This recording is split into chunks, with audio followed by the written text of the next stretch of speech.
The idea was that it would be really interesting if a philosopher, that's me, a political scientist and policy expert, that's Jeremy, and a computer scientist, that's Mehran, came together and taught a class on ethics, public policy, and technology. We thought that was important here at Stanford because Stanford is one of the most important places in which people come to get technical skills and then go off into Silicon Valley. You're listening to the Innovation Civilization podcast, and my name is Waheed. My guest today is Professor Rob Reich, who's one of the 3 Stanford professors who wrote the latest book, System Error: Where Big Tech Went Wrong and How Can We Reboot? Sometimes my colleagues joke in the computer science department that the 21-year-olds on campus are obsessed with solving the typical problems of 21-year-old boys. How can we get someone else to do our laundry for us? How can we find a way to deliver a lunch to us? How can we find a way to make it easier to write a paper? Those are fine problems. I don't have any objection to them. But are they the most urgent problems of humanity? No, not even close. Having a more diverse group of people with the technical skills thinking about the problems that affect lots of people distant from Silicon Valley, that would lead to a different approach to thinking about the problems that technology could solve. Professor Rob talks about the friction we have today with massively changing technology and our institutions. There's this wonderful quote from Albert Einstein that we use in the book from 1932. At the beginning of the nuclear age, Einstein wrote that technology could have delivered to humanity extraordinary benefits and unlocking of human creativity. But because our institutions have not accelerated their development at the same rate as technology and science, without the institutional adaptation to scientific possibilities, it turns out that technology is like a razor in the hands of a 3-year-old. We also talk about the problems with big tech and what's the way forward. The biggest problem right now with big tech is that there are a set of negative externalities, a bunch of byproducts of their great successes that are being dumped at the doorstep of other people to clean up and to pay for. Misinformation and disinformation that circulates online in social media is one example of this. We also talk about the power of computer science to shape our world and what that means for humanity at large. Computer science is a young profession. Computer science only came into existence in the 1950s and 60s. And computer scientists only got power in the world, really, in the 2000s with the start of Silicon Valley and big tech companies. Computer science and AI and ML professionals are like teenagers. They are newly aware of their power in the world, but their frontal cortex is undeveloped and they're socially irresponsible. And we should accelerate the development of a set of professional norms and regulation and policy orientation. That and much more coming right up.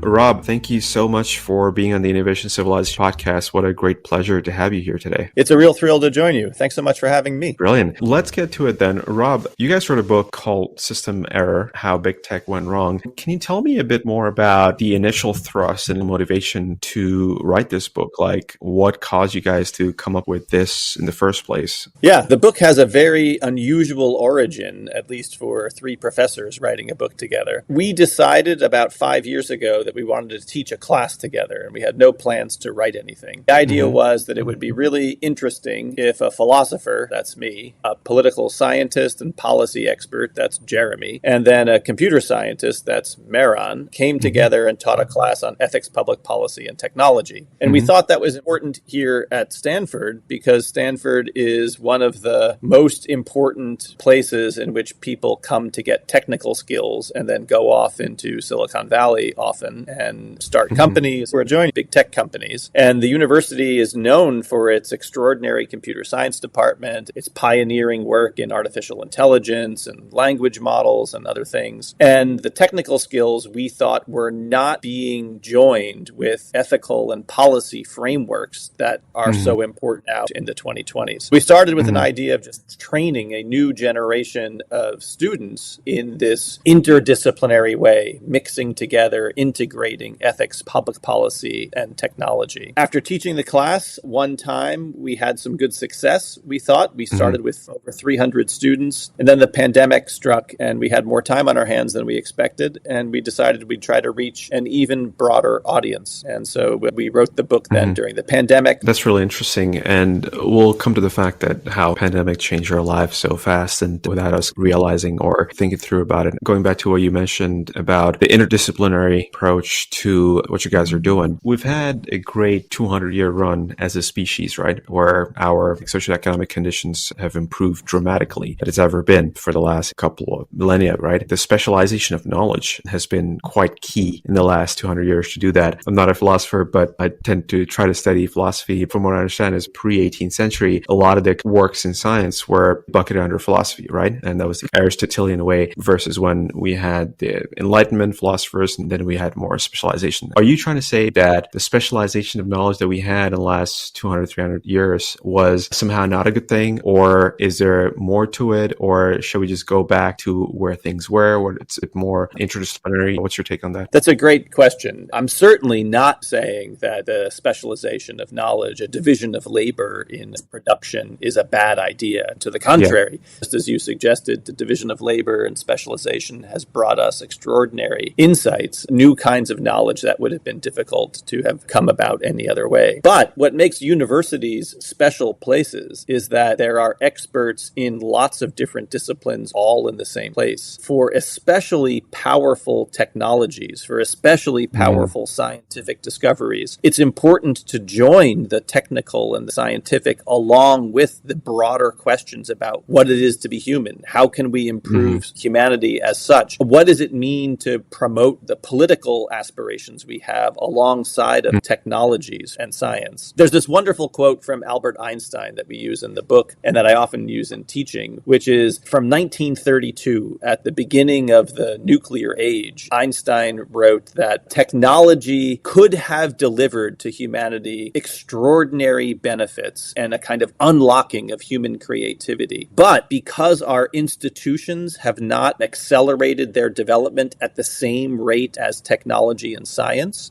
without the institutional adaptation to scientific possibilities, it turns out that technology is like a razor in the hands of a 3-year-old, a kind of arresting idea. Sometimes I think of, there's this old line, I don't know whether it's true or not, about a scientist who helped invent the rocket ship. And when militaries attached weapons to the rockets rather than just going into space, they asked the scientist what he thought about that. And he said, my job is just to launch the rockets. It's someone else's job to decide where they come down. And I think that's a perfect example of someone with extraordinary scientific skills, but an absence of humanistic frameworks for thinking about the power of their work. That's where we are right now with computer science and technology. People with extraordinary technical skills on the frontier doing amazing things with artificial intelligence and machine learning, but without a broader framework for thinking about how these extraordinary tools and platforms could affect the human species, can affect politics, can affect individual well-being. And that's why integrating all of these different disciplines in the same class is so important. Yeah. Would you say basically that if someone doesn't actively think about these questions when trying to come up with these inventions and these technologies, what they do is bring in their different biases, bring in their different presuppositions, as one might call it, into that, and that kind of technology just amplifies those things, and that leads to outcomes that's not great for everybody. Yeah, absolutely. This is not even special about technology. It doesn't seem like an especially deep insight, the idea that the questions you ask yourself, the problems you set yourself to try to give an answer to are, of course, driven by your own experiences. If you're not exposed to a set of issues that you're not aware of, how would you know to go about trying to give an answer to them, to solve a problem? Technologists are no different. Sometimes my colleagues joke in the computer science department that the 21-year-old 21-year-olds on campus are obsessed with solving the typical problems of 21-year-old boys. Like, how can we get someone else to do our laundry for us? How can we find a way to deliver a lunch?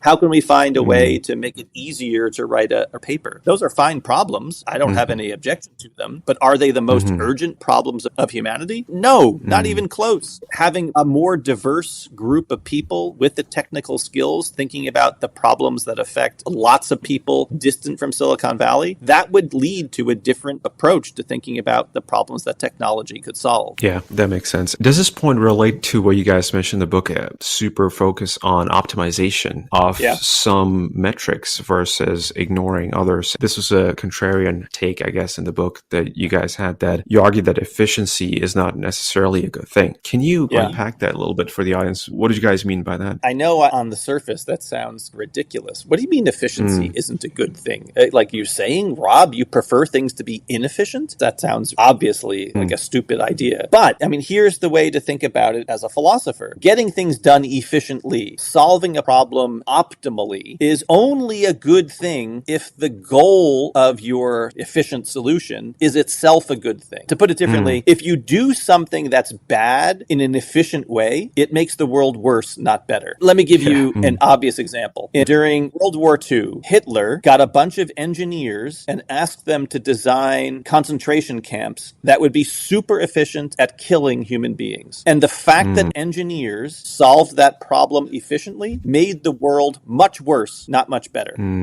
Efficiency is not in and of itself a good thing. It's only good if the thing that you're trying to do efficiently is independently judged to be good. That's why any engineer who thinks about the optimization mindset or doing things efficiently has to have an equal skill set at evaluating the worthiness of the goal they're trying to do something about. If you have all of these skills at optimization, but no skills at assessing the goodness of the goal, then you're an impoverished engineer. And that's why optimization is a double-edged sword. Who decides whether a goal is worthy or not? I mean, different people have different takes, different backgrounds, different challenges in life. Some things might be more important to others and some things might not be more important to others. So are you saying that you want to kind of decentralize this whole process? Who decides, basically? You're asking now one of the most fundamental questions of philosophy, but that makes it seem like it's an academic thing. Because doing philosophy is something that all of us do as human beings, even if we don't call ourselves philosophers. Your question is fantastic. Who decides? But that's like saying, when I hang out with my friends and we want to do different things, we have to have a conversation about deciding what we're going to do together. Or one of my friends has this religious belief and a different friend has a completely different religious belief. How do we decide which one is true or which one is best? And all of that's just a way of saying these moral evaluations, the idea of thinking about what's good for us and what's good for people, that's an ordinary part of human experience. We have to confront these moral questions. There's no escaping from them. So you can either be awake to these ideas. I sometimes say my job as a writer, my job as a teacher is to morally caffeinate people, to wake up to see the moral dimensions, the moral questions that are written into ordinary life. When I say, what goals should engineers try and solve? And you say, who should decide? I say exactly the right question. Let's talk about who should decide. And it shouldn't be just the technologists, not just the engineers. For something as powerful as large language models, having only the people inside companies decide what goals are worth solving, what problems are worth solving, is not good enough. We need democratic governance. We need at least much wider stakeholders to be consulted about these fundamental questions. Yeah, that brings us nicely to the next question. Are you saying that some form of quote-unquote stakeholder capitalism, as they call it, is what you think is the way forward? I think that's one piece of the puzzle. Ensuring that experts inside companies are not the only ones making decisions about the uses of technology or the permissible uses.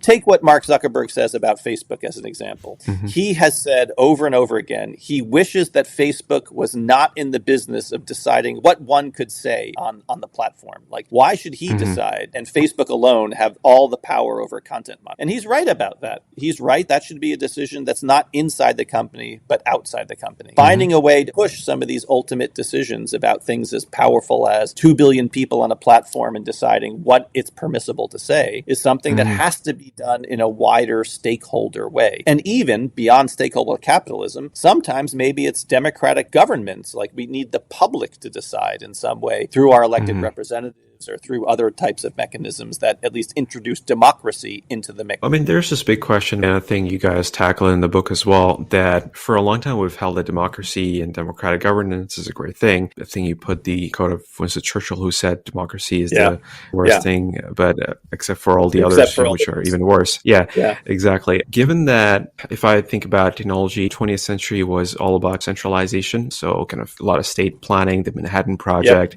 the going to the moon, very state funded, all big companies, your Procter and Gamble's. And whereas I see today where there's much more decentralization going on across the market, whether it's crypto or even other stuff there, although there is a bit of centralization there as well. But what I'm trying to get at is, do you guys think that the form of democracy that we have and had over the last couple of decades is conducive enough, is optimized enough, quote unquote, to lead us to the right conclusions, especially where technology is headed towards, how fast the technological S-curves have become? Sure. Oh man, there's so many ways I could engage that, Waheed. Let me start off being myself. I'm just going to be the philosopher here. Sure. Yeah. All right. You're asking a really fundamental question. Why is democracy good in the first place? If we had democracy, what could it do for us? You said, like, was democracy up to the task? Is it going to deliver the right answers, like a set of good outcomes? That's one way of defending democracy, is that democracy is a political system that gets good outcomes. And, an outcome orientation, a view that democracy, by giving voice to all kinds of citizens, is a way of harnessing the knowledge of lots of different people rather than just concentrating the knowledge in the hands of non-elected leaders and autocratic leaders for whom they get power drunk and they pursue their own interests. I want to point out there's an entirely second way of defending democracy or seeing value in democracy, which is that democracy is a fair process for trying to decide how we confront problem solving amongst citizens who have disagreements. Could put in charge a bunch of experts to get us, quote unquote, good answers to questions. They might not know the preferences or ideas of some of the people who are very citizens. Democracy is also good on process grounds, independent of any outcomes. In other words, we might say, I'd rather have a democratic system which guarantees everyone a voice, even if for some period of time we get less good outcomes. And I don't want to make this so abstract. Like right now in the world that we live in, you can point to a couple non-democratic societies, China or maybe Singapore, where over the course of the past 30, 40 years, we've gotten extraordinary economic results, real gains in human welfare, lifting lots of people in China in particular out of poverty. You could say, well, maybe having a beneficent authoritarian in charge is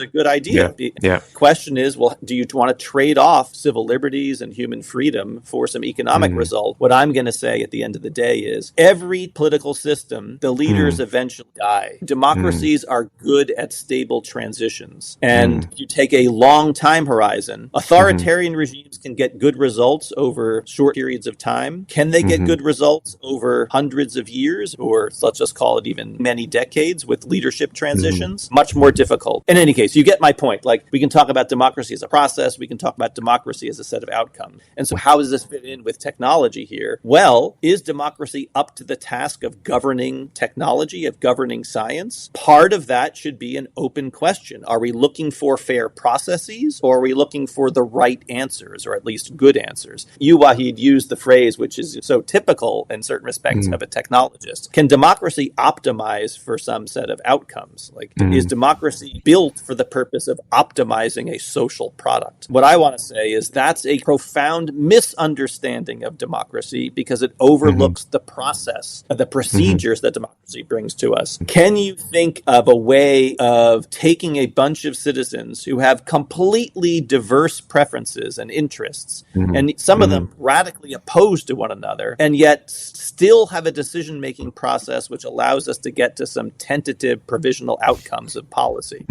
That's what democracy is. It's a way of living together amongst people who disagree with themselves without killing each other, without trying to expel each other from our own systems. Democracy is not built for optimizing a social output. It's built for being a fair process that can get good outcomes, but it's not an optimization machine. Yeah, that makes sense. So just to kind of summarize in layman terms, I guess what you're saying is it's good for some societies to be poor in the short term so that they can somehow, on the long term, it's going to be good for them because of transition of power is going to be much more peaceful and they're going to have more consensus in the long term or more success in the long term. So you forego the immediate successes, the short-term successes that you would get from a benevolent dictator like Voltaire talks about for the broader long-term horizon peace and shared outcomes that you would achieve. That's one possibility. A second possibility is that you're willing to sacrifice some material benefit, some economic growth, let's call it, in order to have basic human freedoms, civil liberties in order to express yourself, the ability to have a freedom of religion or a set of other things, the ability to criticize the regime you live in. Now, if you're in absolutely desperate poverty, very few people think that it's a worthwhile sacrifice. But if you're above the poverty line and you ask people, do you prefer more economic growth, but at the cost of your freedom? Different people will answer that question in different ways. Yeah, that's a very interesting distinction. Below and above the poverty line, I guess that's a nuance that we don't bring into this Luda's argument that we usually make, which is quite sweeping. And thank you very much for that. Orthogonal to that, would you say that in terms of regulation that we make for technology, how can we get to a place where we can have more dynamic regulation, in your opinion? You saw AI and ChatGPT and the moratorium imposed by some experts saying that we should slow down. I guess that's what they're trying to do. Take your approach of thinking through. But irrespective, someone's out there is going to keep building and keep doing stuff. So it's not centralized in any geography, right? All this developments on one company. So how can we ensure that our institutions are made to create dynamic regulations and keep up with tech? Totally reasonable and important question. I'd begin by saying to the kind of engineer or technologist who likes to think about innovation and disruption. At Stanford, I see so many students come here, get these technical skills, and then think that they can be deployed in ways on behalf of innovation and disruption within the tech industry. They're right. But one can also take an innovation approach to institutions and regulation. You can think regulations of the past have not served us especially well. We need creativity and innovation and human capital to reinvent various forms of regulation for the 21st century for the purpose of thinking about steering technology for human benefit. One of the things that's odd about being at a place like Stanford is that very few students get technical skills and say, I'd love to go work for the government or I'd love to go work as a regulator, when their own innovation mindset could produce great benefits in certain respects by going to work for government. So another way of saying this, Waheed, is just to say, sometimes people just point to the government and say, oh, but the people there don't understand and the regulation will be stupid or hold back progress. But in a democratic society, those are a set of choices that we make as citizens. Like pointing at the government and saying bad, stupid people is a way of saying, pointing at us, saying we just don't have the will to change this. We can take an orientation toward thinking about regulation that, just as you put it, is more dynamic, more innovative, more inventive for the current moment. I don't want to be describing this as if I'm a utopian. You look back over the course of the past 100 years and you look at other hugely consequential moments in time, like the dawning of the nuclear age, or even, in our current moment, say gene editing and CRISPR, really, really powerful technologies. These are places where regulation is expected because we've built up institutions that are designed to try to protect the interest of human beings, or we have game theory approaches to nuclear weapons. We have a whole set of standards by which we assess whether or not these technologies are safe. In artificial intelligence, we just don't have very much of that yet. And let me put this really critically. Computer science is a young profession. We talked about the division of knowledge before. Computer science only came into existence in the 1950s and 60s. And computer scientists only got power in the world, really, in the 2000s with the start of Silicon Valley and big tech companies. Science and AI and ML professionals are like teenagers. They are newly aware of their power in the world, but their frontal cortex is undeveloped and they're socially irresponsible. And we should accelerate the development of of a set of professional norms and regulation and policy orientation towards thinking about the power of AI in particular, because that's what happens in other areas that are more long established. You can't just like tinker in your garage with some drugs and decide to sell it to your neighbors because you want to test it on them. That's not possible because we have in place strong regulation to ensure that we have basic protections. We need the same basic guardrails designed for the age of AI. In terms of the cons of drug development, there's the pros of regulations and stuff like that. But the cons is that it's so expensive to actually get a drug to market. There's like oligopolistic behavior, monopolistic behavior there as well, where only the very big pharma can really afford to do some of that drug development. Frankly, some of the other options might be that anyone that has an access to like a computer, they can start developing code locally and they can push it to a cloud server or anywhere in the world. And they don't have to be in a particular jurisdiction geographically. There are a few distinctions. So just think that the drug development, firstly, is a bit different systemically to actually code development. And what exactly can we learn from that? Is that a good proxy? Good. And you're right to point out differences, to use this as a metaphor. We should not take the regulations designed for drug development and just port them over to artificial intelligence. But we can learn from the idea that we have guidelines and guardrails for drug development. We can purpose build guardrails for artificial intelligence. This idea of democratizing access to AI or open sourcing large language models now, everyone gets to play with them because that will be good for innovation. There are some benefits there, but there's also dangers. If these models are as powerful as people who develop them say they are, huge and cheap machines for misinformation, disinformation, hate speech, all kinds of adversarial uses, geopolitically as well as between humans, then we want to install some basic safeguards. And it would be like saying, in my mind, if you say open access, that's our fundamental commitment. Well, let's take that and port it back to drug development. Like right now, the world has successfully eliminated smallpox as a disease which kills human beings. The smallpox genome exists right now in a few government laboratories in the world as a way of providing research access to it in case it's necessary in the future. Would you want to say, in an age of CRISPR and novel ways of experimenting with drug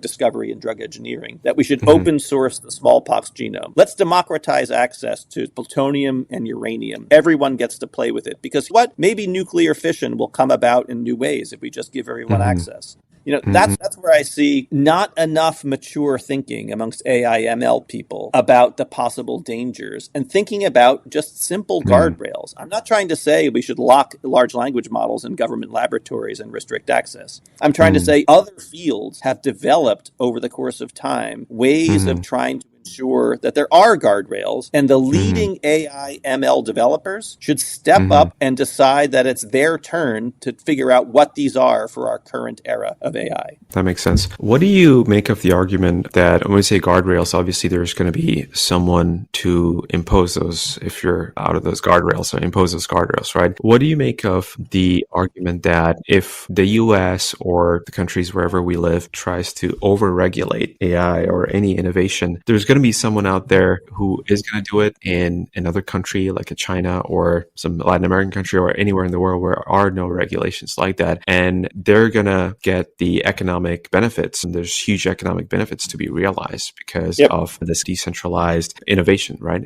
Without any guardrails. If you try to over-regulate, you're just going to chase them off in a different geography and some other country are going to rep the economic benefits. What do you make of that argument, basically? Yeah, it's a very familiar argument here in Silicon Valley. Introduce the idea of regulation and someone says, but China will get all the benefits. I just think that's profound misunderstanding, a simple argument for the pursuit of some self-interest amongst people who are either investors or employees at certain tech companies. Because, first of all, China is not a decentralized regime in which innovation flourishes across the board. It is a centralized, non-democratic regime in which industry operates at the permission and at the will of the government. So China has allowed for an amazing array of AI innovations that now in AI research are on a par with what we see in other countries, like in the United States. But we shouldn't deceive ourselves and say that it's like a decentralized innovation place. Go talk to some of the tech executives who have run afoul of the regime there and ask them how they feel about the lack of separation between industry and government. All right, that's point number one. Point number two is if we in the United States or in other countries who value the rule of law, who value a set of democratic freedoms, want to provide a model for getting the benefits of technology, but not tilting into authoritarian regimes and surveillance, various forms of the government in our lives, then we have to develop a model in which we steer the benefits of technology that are consistent with our biggest and most important values. We have to make a geopolitical stake in the ground about technology on the frontier that supports democracy and freedom rather than centralization and autocracy. And the China kind of response is oblivious to that. Yeah. Do you think that nation is quite elusive and pie in the sky, or do you think that's quite achievable? Well, it certainly seems elusive and difficult to imagine at the moment, but I think it's in part because we haven't tried. For the past 30 or 40 years, we have left it to the engineers and the technologists in the companies to make decisions completely on their own. We are now in the beginning moments of what will be a multi-decade effort to have a set of new stakeholders that also have a voice in how the future is shaped technologically. Europe has led the way here with GDPR and the Digital Services Act and other things. The United States, there are now some initial movements in regulation and policy. And,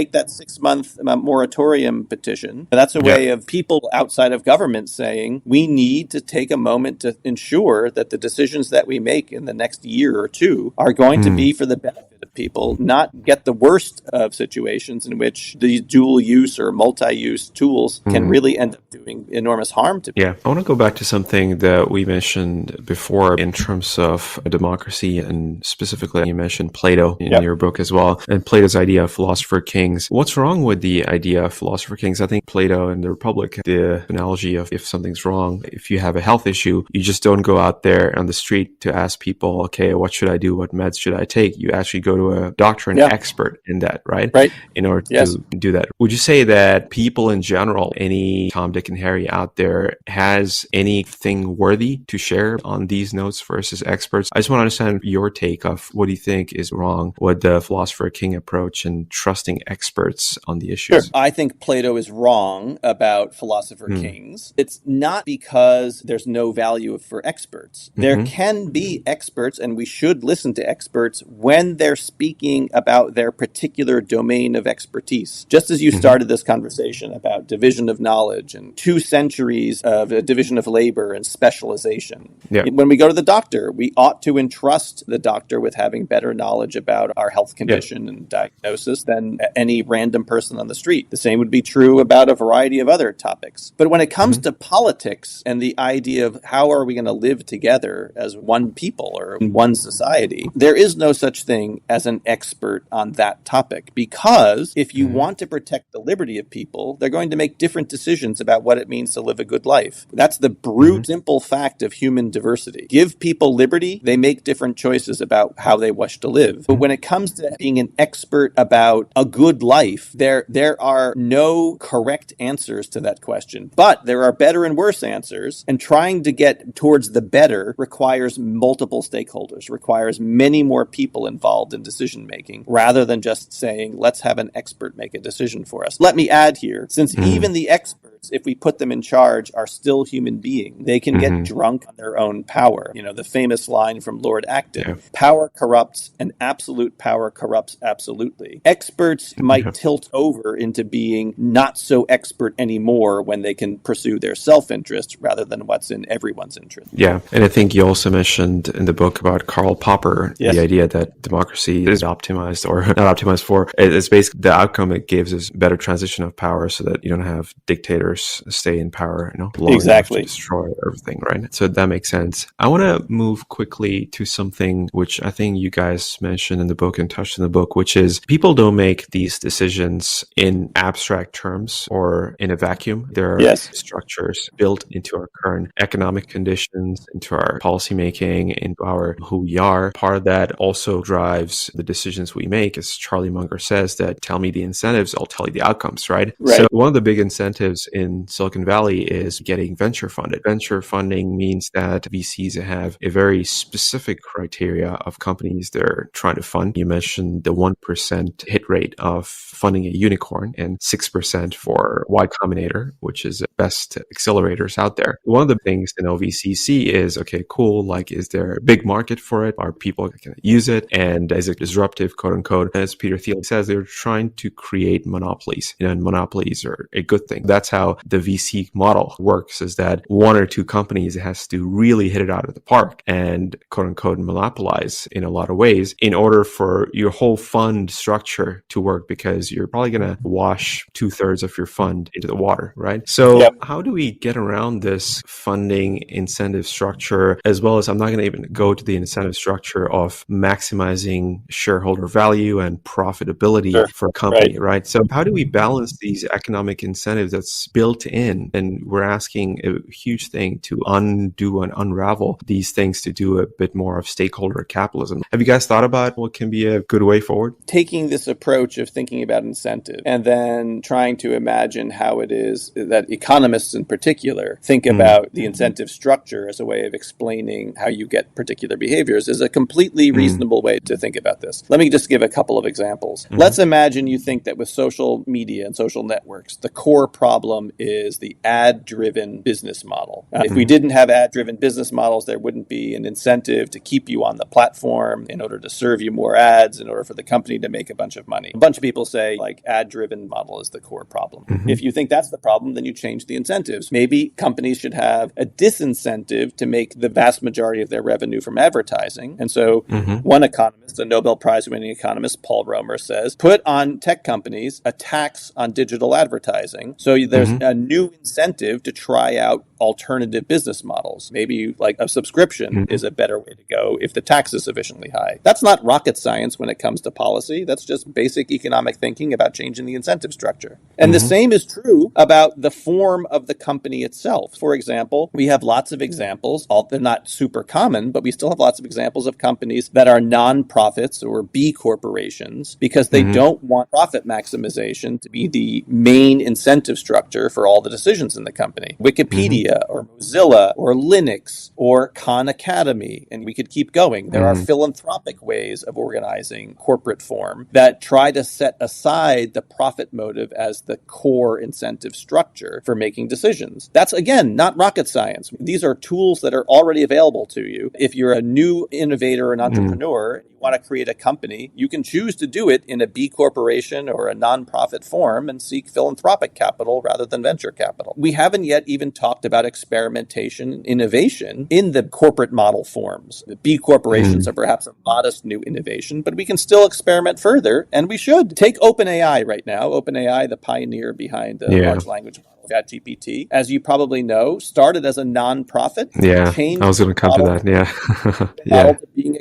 capped for-profit. I mean, it's a really odd model, but they are interested in experimenting there because they want to be harnessed to social benefit. And they think that a completely for-profit model is not the right incentive structure for social benefit. And just to define your terms, what does a capped for-profit mean? Well, you could look on the OpenAI website for this, because this is not like a standard business model. They wrote into the contract with their investors this idea about a capped return. So the basic, as I understand it, investors in OpenAI will not get any return until OpenAI succeeds in certain milestones, like close to reaching artificial general intelligence. And when OpenAI reaches those milestones, the returns to the investors are going to be capped, and other amounts of money, other revenue, will then be put back into the company for the social mission. Again, just think of this as an ordinary contract. The investors all knew the terms up front, so this is not violating any law. OpenAI said, if you want a piece of the company by investing in it, these are the terms that we're offering, and the investors agreed agreed to it. So it's all, as it were, by the books. Yeah, that makes sense. Obviously, this model is quite unique, and I hope it's an innovation in terms of your cap table and how your incentive structures are. And hopefully that's a way forward for a lot of other firms. But generally, I've been around the social enterprise space for a while. I don't know if you've read the works of Nobel laureate Muhammad Yunus, who coined the term social enterprise, and I think it was in Bangladesh. That he came with a for-profit and marriage of for-profit and non-profit, and that worked quite well. But I think they tried to scale it up in a lot of other forms, in a lot of other industries. The results have been quite mixed in terms of that. It's still an open question of what form of the governance structure, your cap table structure, really works in terms of helping in both the social cause as well as the kind of economic incentives, and how do you align that? I agree with you. Muhammad Yunus is a good example of some experimentation with the basic ideal incentive structures, and we should invite more experimentation in that direction. I'm quite keen to see how we unlock this specifically in the tech landscape, specifically within the venture capital landscape. And I think it is a bear market, which is going on right now.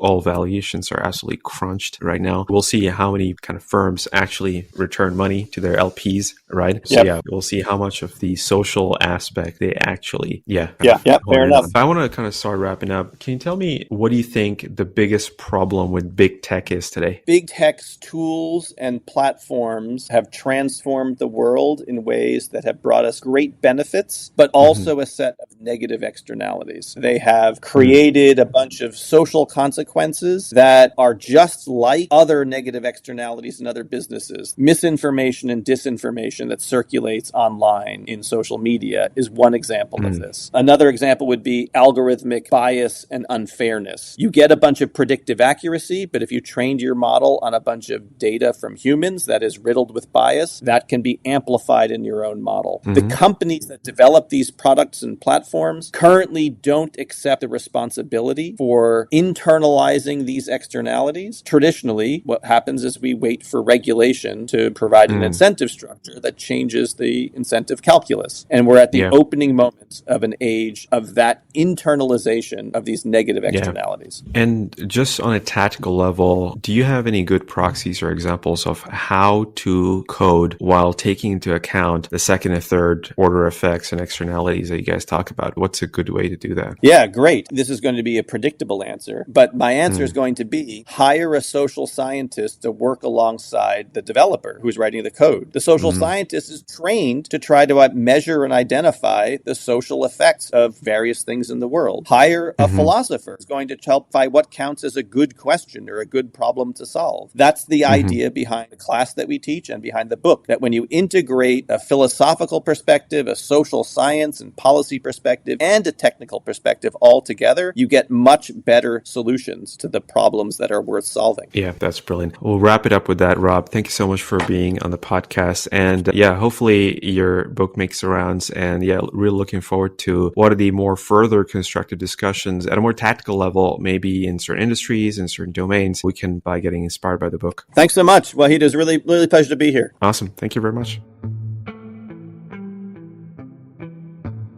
Thank you very much for listening to the Innovation Civilization podcast. If you love the podcast, please subscribe on all major platforms, as well as please share it with your friends and family. Thank you very much for listening, and see you soon for the next episode.